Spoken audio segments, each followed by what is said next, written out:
My stepdad came into my life when I was 8. Old enough to notice the shift, young enough to blame myself for it. He wasn't cruel. That's important. People hear stepdad and start filling in blanks that don't belong here. He never yelled, never hit, never insulted me outright. He just didn't show up. And somehow that did more damage than if he had. He was steady in the way furniture is steady. Always there, technically. Always busy, always tired, always carrying the weight of responsibility like a badge of honor. He believed in providing. He believed in order. He believed emotions were messy and optional. My mom adored him, that was obvious. She softened around him in ways I'd never seen before, lowered her voice, smoothed her words. If he was late, it was because he was working hard. If he missed something, it was because he had bigger things to handle. I learned quickly which side of that equation I was on. At school events, he came sometimes, enough that people could say he tried, enough that no one could accuse him of not caring. But the pattern was inconsistent. If something conflicted with work, work won. If he was tired, tired won. If it didn't directly require him to be impressed, it could wait. I remember watching other kids scan the crowd for their parents and light up when they spotted them. I learned not to scan. It saved time. It saved embarrassment. It saved hope. Hope was the dangerous part. By middle school, I was good. Quiet good. Reliable good. The kind of kid teachers liked because I didn't need anything from them. I did my work. I stayed out of trouble. I learned that praise came easier when you didn't ask for it and disappeared faster when you did. At home, I stayed out of the way. I did dishes without being asked, took responsibility early. When my mom was overwhelmed, I helped. When my stepdad was stressed, I disappeared. I thought that was maturity. I thought that was love. Looking back, it was training. The defining moment, the one I still replay in my head years later, wasn't loud. That's the thing people don't get. Trauma doesn't always announce itself. Sometimes it just quietly rearranges the furniture inside you and leaves. I was 26, standing in a small bridal suite that smelled like hairspray and steamed fabric, staring at my phone like it might change its mind. I'd told myself I didn't care. I'd said it out loud even. It's fine. I'm fine. But my body didn't believe me. My hands shook just enough that my maid of honor noticed. My stomach felt hollow, like I'd skipped something important. I wasn't waiting for a speech, or tears, or some dramatic gesture. I was waiting for him to show up. 10 minutes before the ceremony, my phone buzzed. Can't make it. Something came up at work. Tell her congrats for me. That was it. No apology, no explanation, no call. Just a message that read like rescheduling a dentist appointment. I remember nodding when someone asked if everything was okay, smiling because it felt easier than explaining, walking down the aisle with my shoulders pulled back and my heart tucked somewhere safe and unreachable. People whispered. They always do. Some probably assumed it was a choice, some modern thing, some boundary. I let them believe that. It felt less humiliating than the truth. After the reception, when the noise died down and the room emptied out, I sat on the edge of the bed in my dress and stared at the floor. My husband, then new, still careful, sat beside me and didn't push. That mattered more than he knew. He couldn't make it, I said, finally. I know, he said. That was it. No defending, no excuses, just acknowledgement. That night didn't break me. That's the lie people like to tell, that there's one moment where everything shatters and you rebuild stronger. It was worse than that. It confirmed something I'd already suspected. I wasn't worth rearranging life for. I didn't confront him. I didn't cry to my mom. I didn't demand answers. I did what I had always done. I absorbed it, filed it away, told myself I was done needing him. And I meant it. At least, I thought I did. What I didn't realize then was that I wasn't letting go of the need for approval. I was just changing the strategy. If I couldn't be loved for who I was, I'd be useful, impressive, unavoidable. That belief followed me quietly into adulthood. It shaped how I worked, how I loved, how I endured things I shouldn't have because I didn't want to be too much. I didn't ask for help. I didn't expect support. I didn't count on anyone showing up unless I gave them a reason. And for a long time, that worked. Because the world rewards people who don't need anything, but it also teaches them how to disappear inside themselves. By the time I stopped hoping he'd change, I'd already built a version of myself that didn't need him to, or so I thought. What I didn't know then was that absence doesn't lose its power just because you stop naming it. It waits, and it always shows up again right when you think you've outgrown it. If this emotional frequency is right, I'll continue with part 2, isolation, ambition, and quiet endurance next. If something feels off, tone too soft, pacing too slow, wound not sharp enough, say it now. Fixing it later is how stories fail. After the wedding, I told myself I was done revisiting that moment. Like there was some internal switch I could flip. Past stays past, present moves on. That's what functional adults do, right? They compartmentalize. They don't sit around picking at old wounds like loose threads. So I got busy. That was always my move. I threw myself into work with the kind of focus that looks admirable from the outside and borderline unhealthy if you're being honest. Long hours, early mornings, late nights. I said yes to things other people avoided, took on responsibility no one wanted because it meant I wouldn't have to wait on anyone else to follow through. I wasn't chasing passion. I was chasing control. The hotel business wasn't some childhood dream. It wasn't romantic. It didn't come with a vision board or a 5-year plan taped to my wall. It was practical, tangible, a place where effort showed up as results, where systems mattered more than feelings, and where showing up actually counted for something. I started small, smaller than most people thought made sense. A run-down property off a highway exit most travelers barely noticed. It smelled faintly like old carpet cleaner and regret, the kind of place people booked because they had no better option. The bank manager raised an eyebrow when I signed the papers. "You sure you want to take this on alone?" Alone. The word landed harder than it should have. "Yeah," I said. "I'm sure." What I didn't say was that alone was familiar. Alone was predictable. Alone didn't flake at the last minute with a vague excuse. The first year was brutal. Not in a cinematic way. No inspiring montages. Just a steady grind that wore me down inch by inch. I handled front desk shifts when someone called out, cleaned rooms when housekeeping was short, learned maintenance the hard way because contractors cost money I didn't have yet. I slept in my office more times than I care to admit, ate meals standing up, answered emails at midnight because that's when the building finally went quiet enough to think. There were days I wanted to quit, real ones, not dramatic throw your hands up moments, quiet ones. The kind where you sit in your car after a 14-hour day and just stare at the steering wheel because turning the key feels like too much. On those days, my mind always drifted back to the same place. The bridal suite, the phone, that message, can't make it. Something about remembering it straightened my spine, not because it fueled me with rage or inspiration, but because failure felt heavier than exhaustion. Failure would have confirmed everything I'd spent years trying to outrun. So I kept going. Friends drifted, not dramatically, just gradually. I missed birthdays, declined invites, forgot to call people back. It wasn't intentional, I just didn't have room for anything that wasn't necessary, and somewhere along the way, I'd learned to classify myself as optional. My husband noticed, of course. He always did. He'd bring me food when I forgot to eat, sit with me in silence when I came home wiped. He never pushed, never framed it as concern. Just presence. That scared me more than neglect ever had, because presence came with expectations, and expectations felt dangerous. By year 2, the place started turning around. Reviews improved, occupancy crept up. Guests mentioned staff by name. They noticed things, small touches I'd obsessed over because I knew what it felt like to be overlooked. I should have felt proud. Instead, I felt guarded, like success was something that could disappear if I acknowledged it too loudly. I didn't tell my mom much about it. She asked occasionally in that surface-level way people do when they want to be supportive but not involved. "Work going okay? Staying busy?" I answered in generalities. It was easier than hoping for more. My stepdad never asked at all. Not once. There were moments, late at night, spreadsheets open, coffee gone cold, when I caught myself wondering if he even knew what I was doing, if he'd care, if he'd show up now.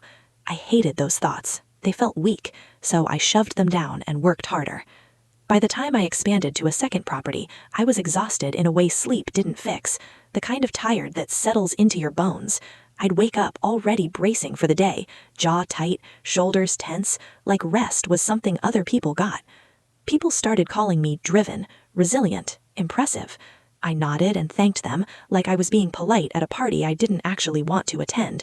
What they didn't see was how isolated it felt to build something alone, to celebrate wins quietly, to carry losses privately, to have no one you trusted enough to say, "I'm scared this might not work," because somewhere along the way, you learned that saying that out loud made you a liability. The defining memory came back more often then, not sharply, just present, like background noise. I'd be standing in a half-renovated lobby, dust in my hair, checking off a to-do list, and suddenly I'd remember the empty chair at the ceremony, the assumption people made, the story I let them believe. I started to understand something I hadn't before. It wasn't just about him not showing up. It was about how easily everyone accepted it. By year 4, things accelerated. Faster bookings, investor interest, media mentions. I hired a small team, people who showed up, who cared, who followed through. It felt strange trusting others like that, letting go of control inch by inch. Success came, but it didn't feel like relief. It felt heavy, like carrying something fragile and expensive through a crowded room, waiting for someone to bump into you and ruin it. I'd hit milestones I used to dream about and feel nothing. No rush, no satisfaction, just a quiet, steady awareness that this was happening whether I felt ready or not. The people whose approval once mattered still said nothing. No congratulations, no acknowledgement, no "I see you." Part of me felt validated by that silence, proof that I really was on my own. Another part of me, smaller, quieter, still flinched every time my phone buzzed, half expecting it to be him. It never was. Until one day it was. The message itself was nothing special, casual, almost careless, a question about something unrelated, like the years in between didn't exist. I stared at the screen longer than necessary, felt that old familiar pull, the instinct to respond, to be helpful, to be easy. Then I noticed something else. The timing. The articles had just gone live. The numbers were public now. The success wasn't theoretical anymore. It was visible, measurable, hard to ignore. That's when it hit me. The silence hadn't been accidental. I wasn't unseen. I was inconvenient. That realization didn't hurt the way the wedding did. It didn't knock the wind out of my body. It settled instead. Slow, steady, undeniable. For the first time, I felt something shift. Not anger, not sadness. Clarity. I finished my work that night with an unusual calm, drove home without replaying conversations in my head, slept without that familiar knot in my chest. Because somewhere between the exhaustion and the isolation, I'd built something else besides a business. I'd built distance. And for the first time, it felt like protection instead of loss. I woke up that morning to a headline that made my chest tighten before I even read the numbers. My hotel empire had officially hit a $470 million valuation. The kind of number that makes journalists want sound bites, investors start dialing, and industry insiders suddenly remember your name.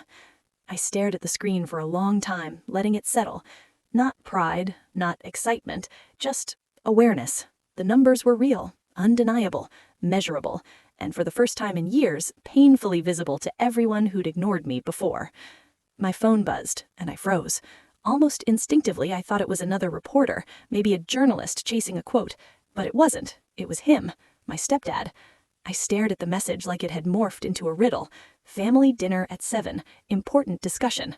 No congratulations, no acknowledgement of the years I'd spent building something from nothing. Just a summons, like I was an employee he was checking in on rather than a human being he had once overlooked. For a moment, I couldn't breathe.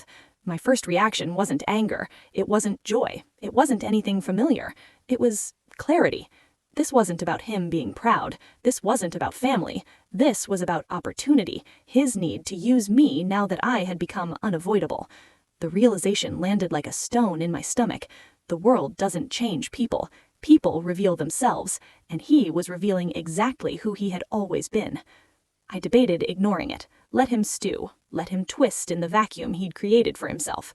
But I didn't, because part of me was curious to see the exact expression on his face when he finally realized he no longer had power over me. I spent the day running through scenarios, but not in the way people imagine. I didn't rehearse dramatic speeches. I didn't fantasize about revenge. I made practical notes, boundaries, contingencies, points of control. That's what power looked like. Quiet, precise, and completely under my own terms. When I arrived at the dinner, the house felt the same. Expensive, polished, cold. The walls carried echoes of a lifetime of polite dismissals, of invisible expectations, of small kindnesses withheld. The air smelled faintly of burnt coffee and furniture polish. My stepdad was already there, seated at the head of the table, a posture that said CEO rather than father. My mother hovered nearby, a little too delicate, like porcelain in a wind tunnel. My half-brother Ethan, golden boy all his life, gave me the faintest raise of an eyebrow. I didn't greet them. I didn't apologize. I didn't smile. I sat, quietly placing my bag on the chair beside me, aware of every eye on me. The silence in the room was heavy, almost expectant. "Finally," my stepdad said, voice smooth, controlled. "You're late." I leaned back in my chair, calm, steady. "I arrived exactly when I intended," I said. My words were not loud, not sharp, but carried the weight of someone who didn't need permission to exist.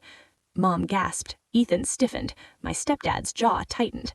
I didn't flinch. I had rehearsed for this, not what I'd say, but how I'd feel. Detached, deliberate, unshakable. The conversation started casually. Financial terms, portfolio updates, contractual obligations. I listened, corrected where I had to, interjected where it mattered. All the while, I held the folder Lena, my CFO, had prepared. Every overdue invoice, every defaulted loan, every mismanaged property, they were all documented. Everything tied directly to the empire my stepdad had spent a lifetime building, and now, for the first time, it was mine to control if I chose. The moment came when he tried to assert authority, like he always had. His voice didn't raise, it never needed to, but the underlying assumption was there. He expected me to bend, to negotiate, to acknowledge him as the arbiter of my life. I placed the folder in front of him, the papers slid across the table. "Everything here," I said, calm, precise, deliberate. "Every property, every debt, every mismanaged asset, it's all under my authority now." The silence was palpable. My stepdad blinked. Ethan froze mid-breath. Mom's hands fluttered to her chest. No one moved. "You can't be serious," he finally said. His voice was low, controlled, but the first crack of disbelief had surfaced. I met his gaze evenly. "I am. You summoned me here because you need help. I'm offering it under my terms. 30 days. After that, control transfers completely." Shock spread across their faces. Not dramatic, not cinematic, but slow, inevitable. The same slow shock I had felt a dozen times over the years when people finally noticed me. But this time, I didn't flinch. "Why?" Mom whispered, almost pleading. "Why would you do this?" I kept my voice steady. "Because you didn't show up when it mattered. I built mine without you. Now I decide how to engage." My stepdad leaned back in his chair, trying to regain control, but the air around him had shifted. Not because I shouted, not because I threatened, because I had stopped performing for approval, because I had detached my worth from his recognition, because I held the key to everything he had once assumed was untouchable.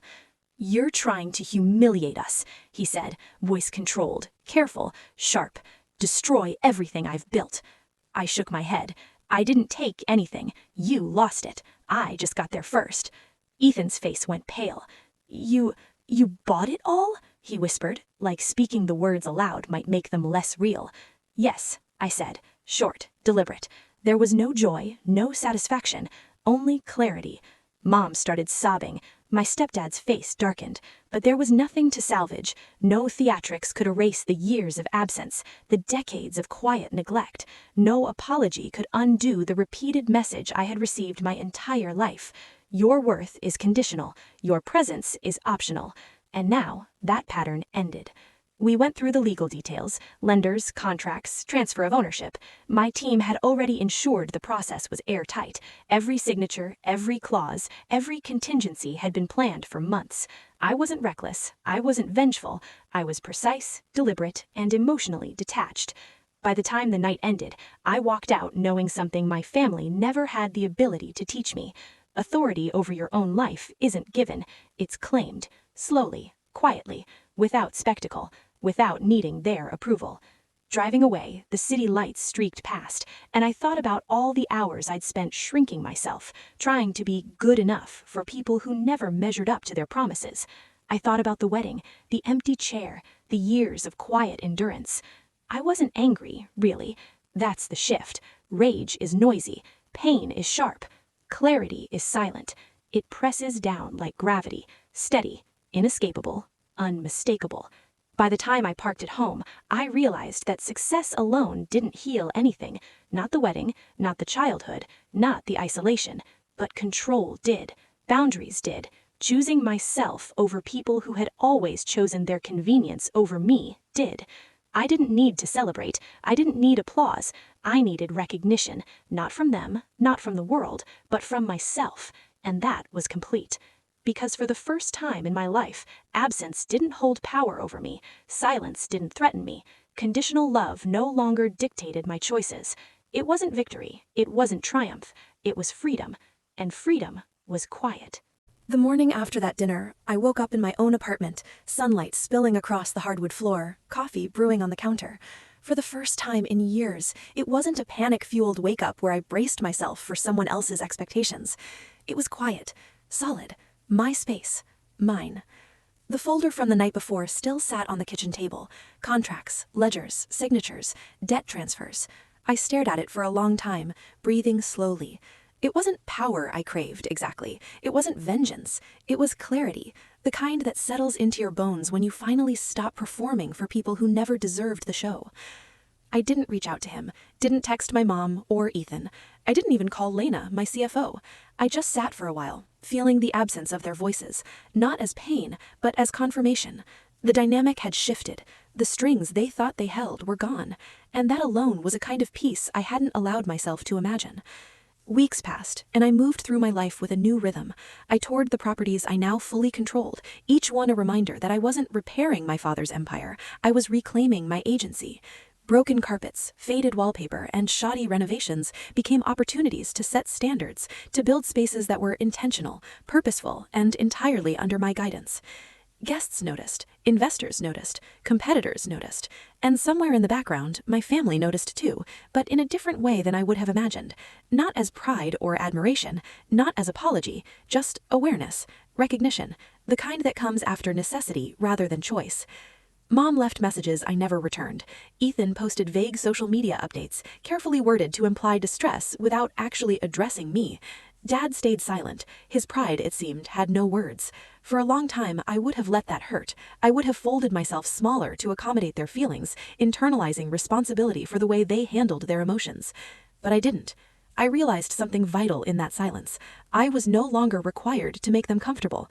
I wasn't responsible for mitigating the discomfort my absence or my success caused them. My life didn't exist to fill the gaps they created. One afternoon, standing in the lobby of what would become our flagship wellness retreat, I caught my reflection in the glass doors. Black blazer, hair pulled back, eyes steady. The woman staring back at me wasn't the girl who cried alone in a bridal suite waiting for someone who'd never show up. She wasn't the young woman who worked herself into exhaustion hoping to earn approval. She was whole. Whole not because I had money, not because I had power, but because I had claimed it for myself, without needing anyone else to validate the journey. Daniel noticed. He always notices. He didn't comment. He just slipped his hand into mine, a grounding presence. "It feels different, doesn't it?" he said softly. "It does," admitted I. "It's calm, not celebratory, just correct. That's the best word I could find. Correct. The world finally aligned with reality as I had long known it. I was enough, whether they acknowledged it or not." The following weeks were full of practical work, renovations, staffing, contracts, scheduling. Decisions that would have once required consultation with my stepdad or approval from my mother were now mine alone. I signed papers, set terms, approved hires, and built systems without a single phone call from them. The absence that had haunted me for decades now acted as a boundary, a buffer that allowed me to operate in peace. When my stepdad eventually reached out again, it was in a restrained, careful tone. He asked questions about a property's value, suggested meetings, implied expectations. I answered, directly, concisely, without emotion. I didn't engage in discussions about history, feelings, or reconciliation. That territory no longer belonged to him. It wasn't easy. Old habits die slowly. There were nights when I lay awake, thinking about all the times I'd shrunk myself, imagining if things could have been different, if he could have shown up that day. If love had ever been unconditional. Those nights were quieter than anger, subtler than grief, but they existed. I let them exist, without letting them dictate my actions. I established new rules, boundaries that protected my time, my energy, and my autonomy. I didn't answer texts immediately. I didn't accommodate emotional manipulation disguised as family concern. I spoke clearly and directly. I said no without apology. And the world didn't crumble. In fact, it moved better. One afternoon, Lena called me with updates on new acquisitions. "Hannah, this is insane," she said. "You're controlling every failing asset he ever touched. You didn't just buy them, you're turning them into something people actually want." I laughed quietly. "I know. Not out of pride, out of recognition. It felt steady and real. Each space I transformed, each contract I executed, each system I installed wasn't just about revenue. It was about reclaiming pieces of myself that had been undervalued, ignored, or treated as optional for too long." Weeks turned into months. The family that had once set the rules quietly adapted to a new reality. My mother's messages became more cautious, more conciliatory. Ethan tried tentative suggestions on social media. My stepdad never acknowledged anything directly. That didn't bother me. Silence had finally lost its edge. I could interact on my terms, or not at all. One morning, I walked through a newly renovated lobby, sunlight spilling across polished oak floors. Guests were sipping tea, chatting softly. The air smelled clean, intentional, alive. I stood still, letting it settle around me. This was the life I had built. Not for him, not for anyone else, but for me, for the quiet, resilient girl who had learned to endure in the absence of unconditional love. I thought about the wedding often, but differently now, not as a wound, but as a guidepost. That empty chair, the terse message, the silence, it had shaped the strategies that allowed me to navigate life with precision. I wasn't bitter, I wasn't seeking revenge, I was applying the lessons it taught me, consciously and deliberately. Daniel joined me by the window. "You okay?" he asked. His voice wasn't probing, it wasn't intrusive, just steady, present. "I am," I said. I meant it, truly.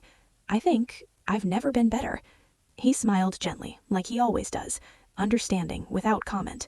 He knew I wasn't talking about the empire. I was talking about the quiet, deep kind of freedom that comes when you stop chasing validation from the people who never intended to give it.